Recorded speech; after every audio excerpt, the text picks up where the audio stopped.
Hey crafty people, welcome back to my channel, and in case you're new here, I'm Sarah, also known as Craft Nerd because I'm a nerd who loves to craft.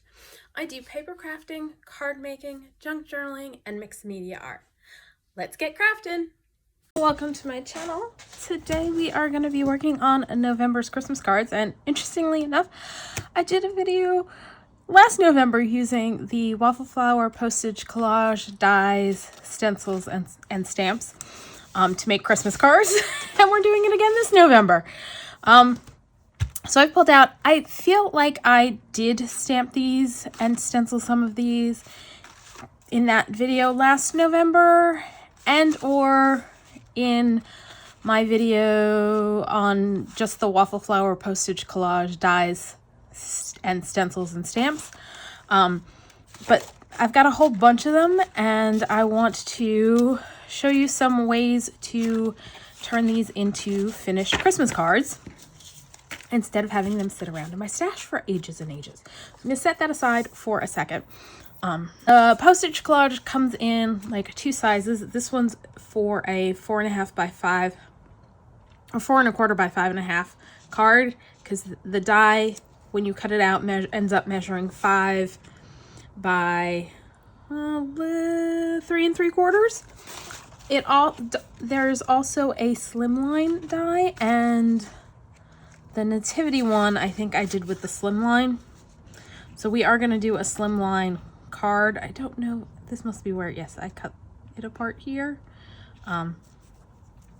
So we're going to create a card using this guy as well. I will leave links to my postage collage die or postage collage videos in the description box down below. Oh yeah. And let's start with this guy. And this one I'm going to keep fairly simple. I went into my stash of Christmassy pattern papers, and we are just going to mount this on some pattern paper. Oh, I can talk, really, I can. I filmed the finishing of the butterfly journals this morning and had to wait for everything to download, and I am just kind of tired. So let's go ahead and cut this down to my card base size, which is 5.5 by 4.25. And what I will probably do in this video is just create the card base or the card front and then put it on card bases later, just to save time for this video. So this one's going to be pretty simple and straightforward. I am just going to add that on top like so, and I'm going to grab my art glitter glue.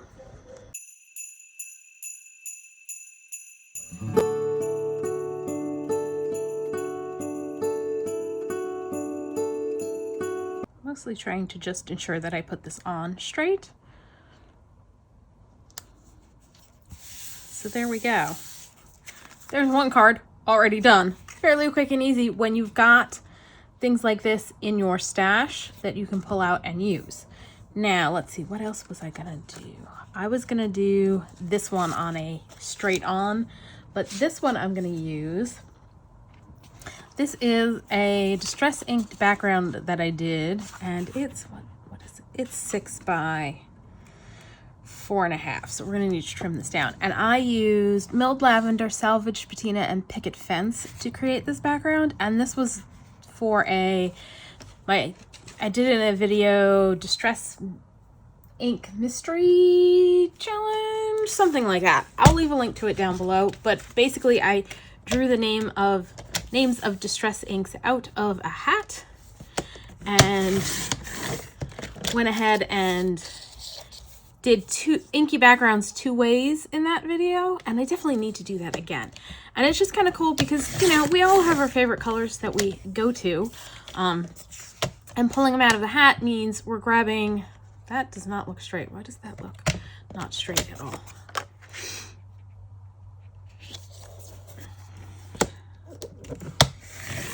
No, that's straight. Okay, it just looks off to me.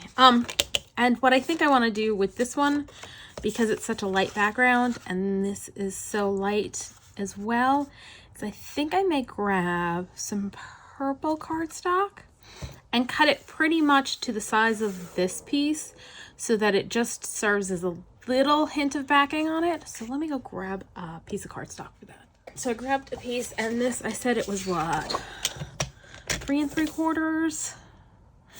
Yes, by 5. So we're gonna cut a piece down to 5, and this is just a scrap piece of cardstock from my stash. It's a textured cardstock, actually. Go to 3 3/4 and cut that sliver off. And now we're gonna assemble this one. So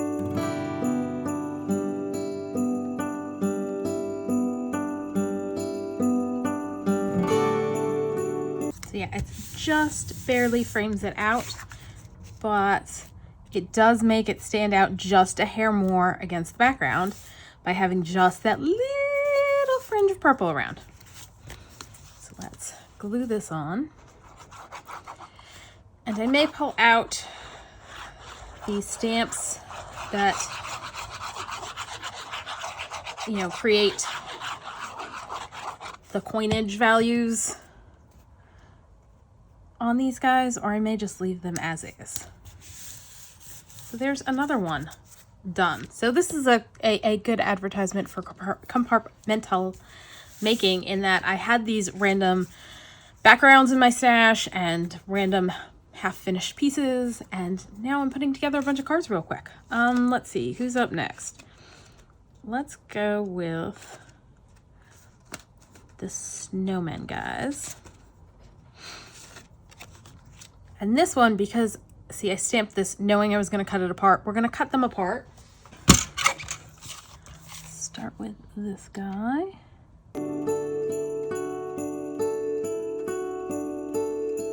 You can also use scissors to cut these.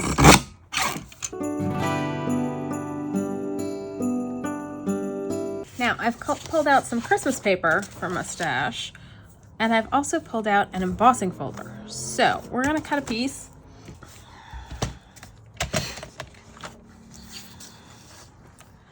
How wide is this?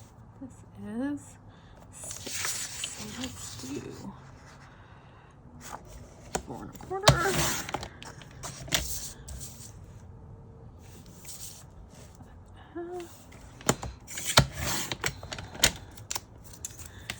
And I am gonna go take this and run it through my embossing machine with this. All right, I'm gonna try and use my words. I'm gonna go run it through my embossing machine using this really old Cuttlebug embossing folder that has snowflakes, and then I will be back.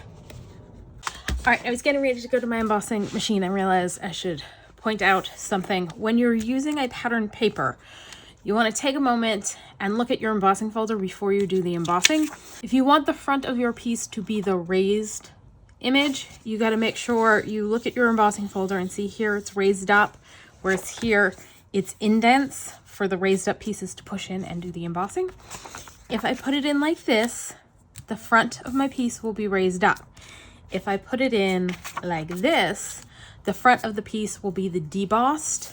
And so that's what you'll see is the indents. So I am going to go run this through like so, because I want the raised bits showing, and I will be back.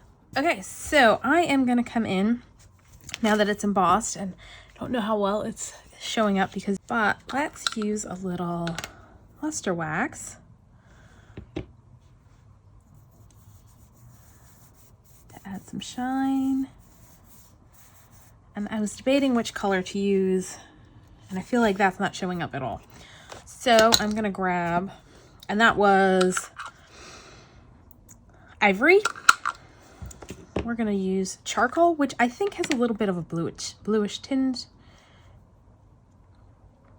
to it, so it should work.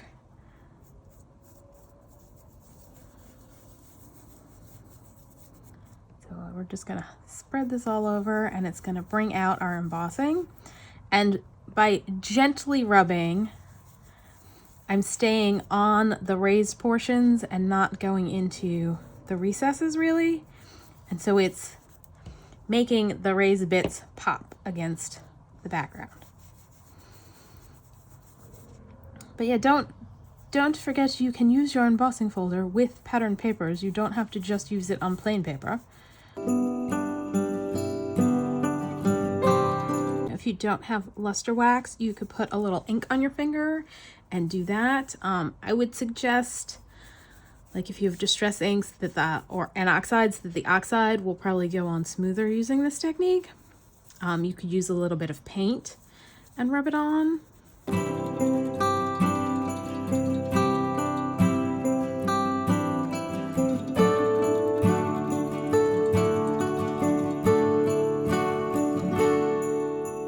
So the more you have on your finger, the darker it's going to be when you put it on the page.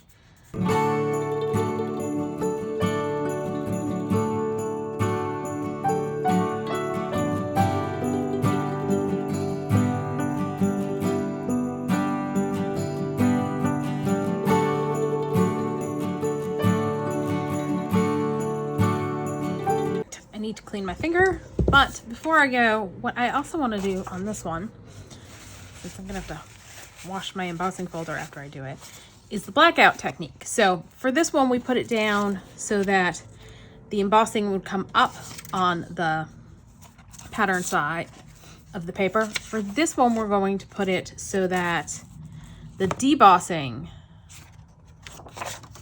right. Okay, no, I had a bit of a think. We're actually gonna put it in the same way, because what we're gonna do is the blackout technique, and we're gonna put ink on this part before we run it through our embossing folder so that it'll ink the in-between areas and the pattern paper will just continue to show through in the embossed areas. So I'm gonna grab, now technically it's called the blackout technique because you usually use black, but since we're going with blues, I want to do a dark blue on this one. And then we'll decide which one we like best, although given the size, we might end up doing two.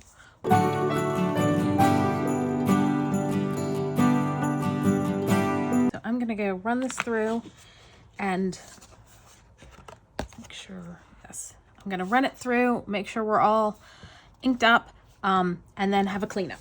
I'll be back. So I just pulled it out and there are a few spots that didn't get enough ink, so I'm leaving that in so it'll stay in the same spot, and gonna just add a little bit more ink to the embossing folder.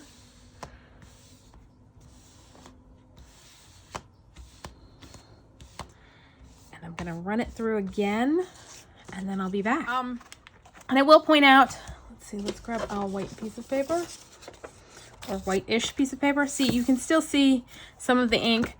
I used VersaFine Clair in Twilight, so which is a dark blue, but because it is a pigment ink, it's permanent and waterproof. So this isn't gonna cause any problems later on. I could probably scrub it a little bit more with some like hand sanitizer to get it all the way off, but I'm not really bothered by it because it's not going to impact how this embossing folder works in the future, so you don't need to worry about that. But if you are worried about staining, then you do not want to do this technique with your embossing folder like that. So let's see. I don't know if we're going to be able to fit all of these guys on one, so we may just do like 2 cards with a stack of these guys on it, and then do this second one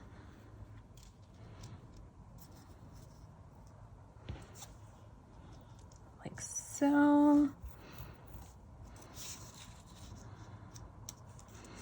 And of course, if you don't have the Waffle Flower Postage Collage die, you can do the same technique with just doing squares or any other postage type die you have, or a rectangle punch. So looking at that, I think I like those. All right, let's go ahead and glue these guys together.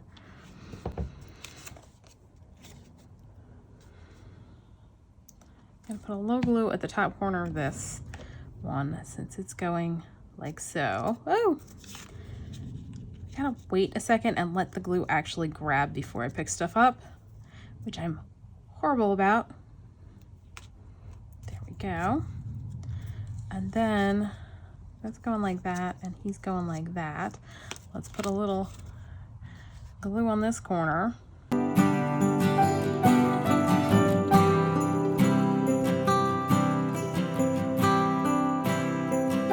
Yeah, moving it a little bit up because I'm thinking I want to die cut a word and put that at the bottom on this one because they don't take up as much real estate as these guys do.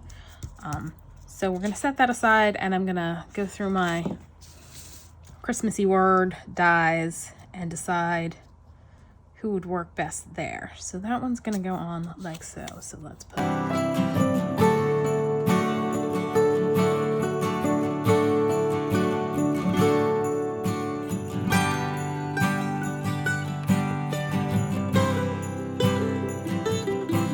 that one is done. Let's figure out what we're doing next. Okay, so far we've done plain scrapbook paper, plain inky background, embossed scrapbook paper. So now we're gonna, you guessed it, do some embossed inky backgrounds. So I've pulled out a few and cut them to the proper size, and I am thinking we're gonna use one. So I've got two of these that I did. Feels like one of which I'm gonna just place on an inky background, and one of which we're gonna cut apart and do the stacked on an inky background. And then I've also got this guy, which I think would look nice on this background, and I haven't decided yet if we're gonna cut it apart or what. So we're gonna see on that. So I gotta emboss these guys. And I'm gonna say this is probably Rustic Wilderness, some vintage photo, possibly Mowed Lawn. I'm thinking antique linen in here. I think are the colors. I don't remember, and I didn't write it on the back. I have absolutely no idea what these are, and did not write them on the back. And this, I think, is, I'm 95% sure, was a cleanup paper, so I was just cleaning up inks off of my desk, and this looks like just brown, so probably vintage photo, tea dye in both ink and oxide. And I've pulled out a couple of embossing folders, one of which I think I left knocked over here that I'm gonna use. So I've got, this is a Holtz Sizzix alterations one, so this is a really old one, and it's the December calendar. I've got, and I think these came together in a set, and this is, you know, 25th jingle, it's a bunch of words, so we're gonna do those and something else. But before I go to the embossing, because I want to use, actually I think I wanted to use both of these, yes, both of these, I want to pull in some of this color, so I'm gonna grab some aged mahogany and a mat, and we're just gonna add a little aged mahogany to these before I emboss them, just to pull that color into it so that it fits better with our grungy stamps that I did. Let's just put that down and grab my water bottle.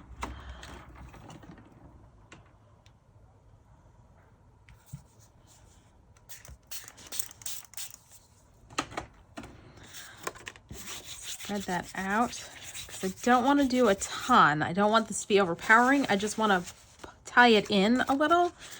So, and that's way more than I want. So let's do a little editing. Okay, that's lightening it up a little bit. Granted, if we put it flat on, you're not going to see a ton of it, but yeah, let's I think what I need to do is grab it on a block and just kind of tap it on a little bit, think that'll work. Let's dry that.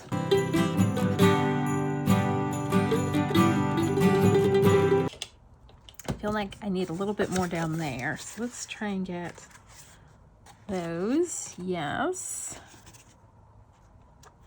And a little bit over there. All right, now let's do something similar with this guy. Let's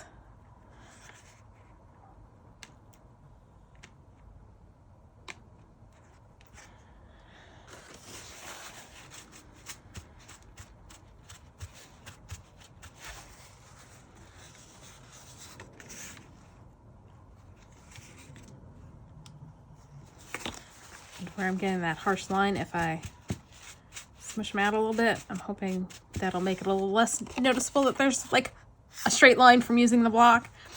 Let's get a little bit there. Gonna lightly mist that.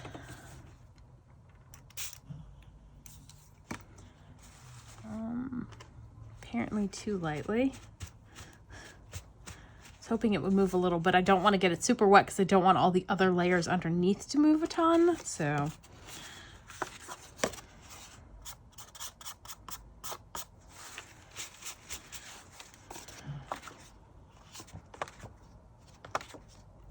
all right, I think that's good. Let's give these both a good dry before I emboss them.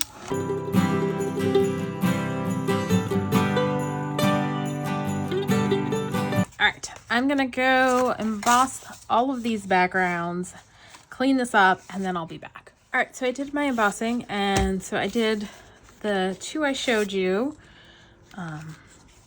Then two other ones I pulled out is I've got, this is a Tim Holtz Sizzix Pine Branches 66048. And then this one is Simon Says Stamp Poinsettia Sprays SF413.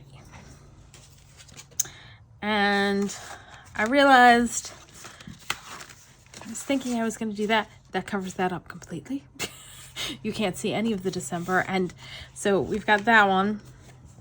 And I think this one, I'm keeping it all together and just going to glue it on the background. And I am going to mount it on something underneath. So I'm going to set that aside because I got to pull out paper for that. This one we're going to cut apart and spread out over two of these, which I'm not sure which two yet. So let's do that.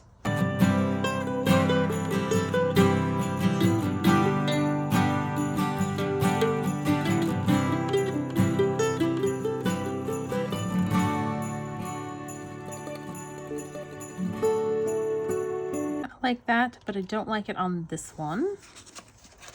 Let's see how it looks if we do it.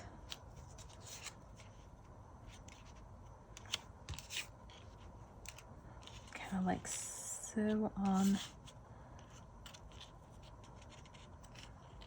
this one.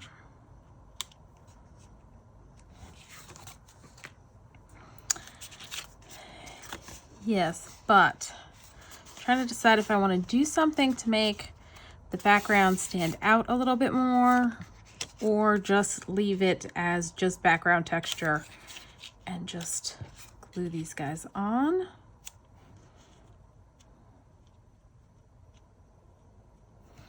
I'm gonna think on that for a little bit. I think this one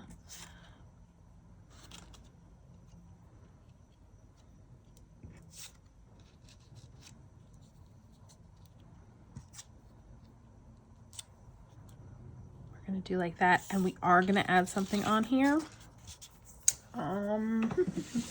We are going to rub on some distress crayon. Need a little bit of water to help get that moving.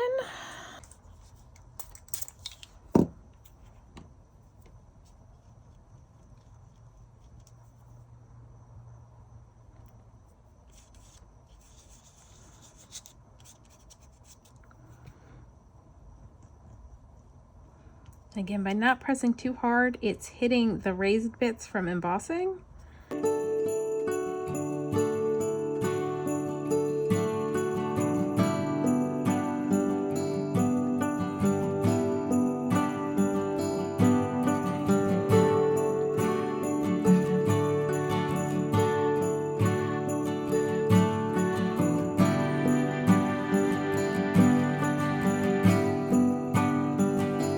I want to pull in a little Mowed Lawn just to add a little bit more brightness.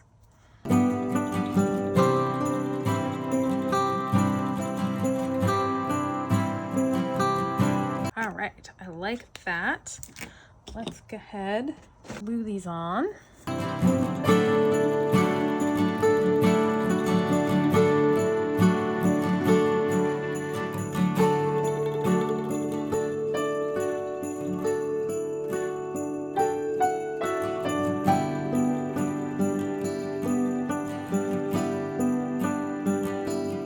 Like that. All right, and I decided as we were doing that for this one, I want to come in because there's poinsettias and berries, and I've got a red crayon in Festive Berries, so we're going to do pretty much the same technique, just with red.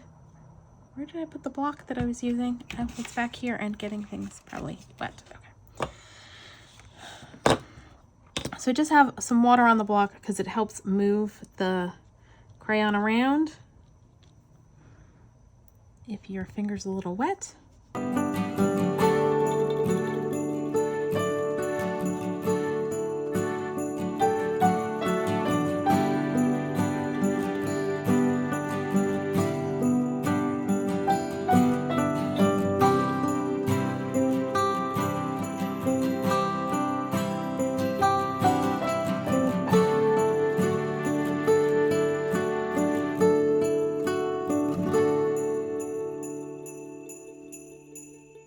I like that better.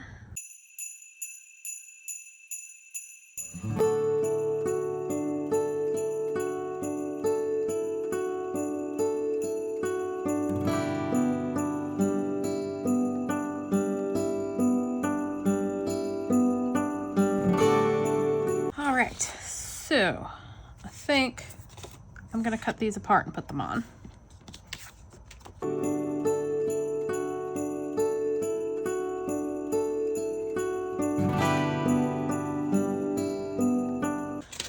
So let's bring this over, and I think we're gonna do, kind of want to do a different layout. I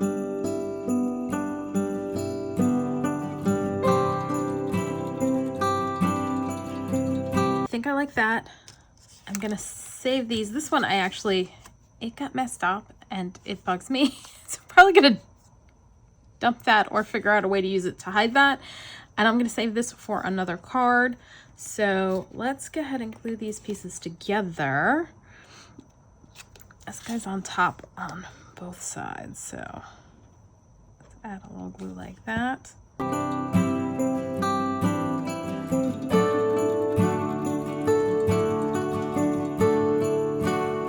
Flip. I do want to see if I like background better going this way. Ooh, that is crooked. Okay, that's better. That way or this way. I think I like it better going this way. But I also think I want to add some more red over here.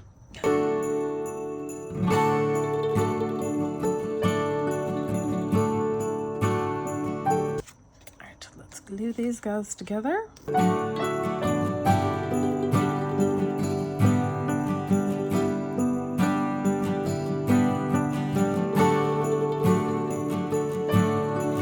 like that. Let's set that aside. I'm gonna have a bit of think about this one, and I'll be back. Okay, so I grabbed a few things to finish up the last of the cards that we're gonna do in today's video. So for this one, I went ahead and pulled out some red cardstock from my stash, and we're just gonna go ahead and glue these guys on. I keep doing it like it's supposed to go that way. So we're just gonna glue these together.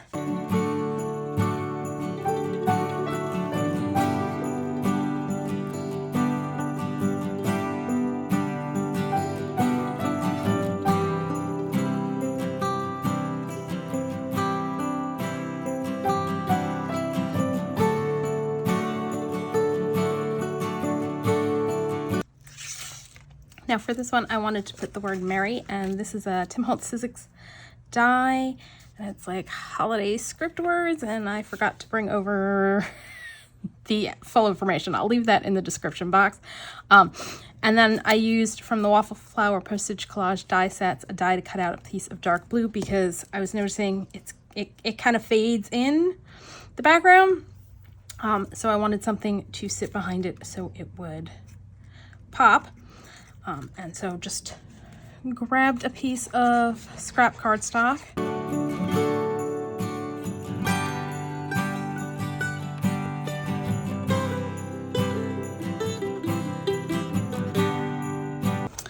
This is another one that the background was done with Kitsch Flamingo and bundled sage, and I didn't think I was going to have anything in my stash of cardstock that would work with these colors like perfectly. So I just took a piece of white cardstock and colored it using Distress Oxide and bundled sage, and then I went around the edges just to darken that up. So we're just gonna glue those guys together.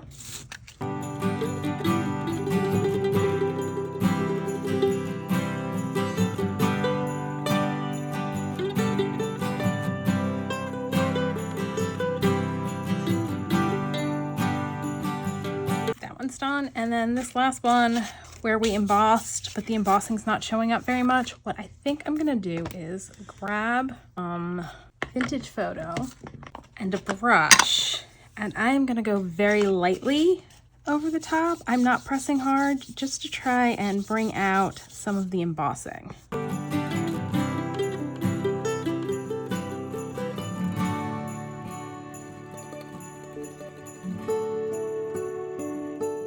It's a little bit better.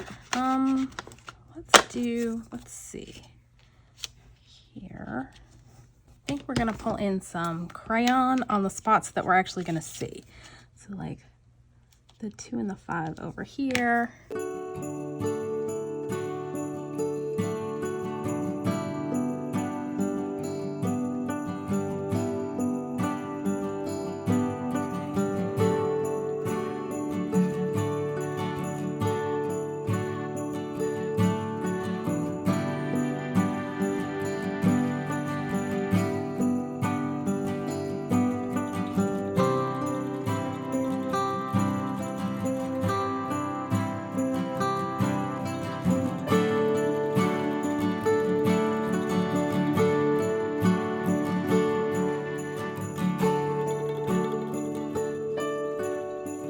I like that much better. All right, let's glue this one together.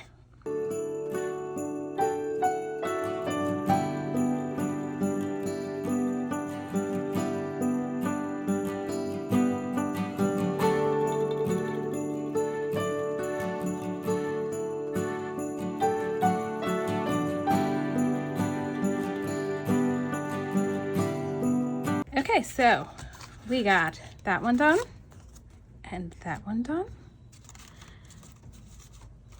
And this one done, and this one, and some more snowmen, and that one,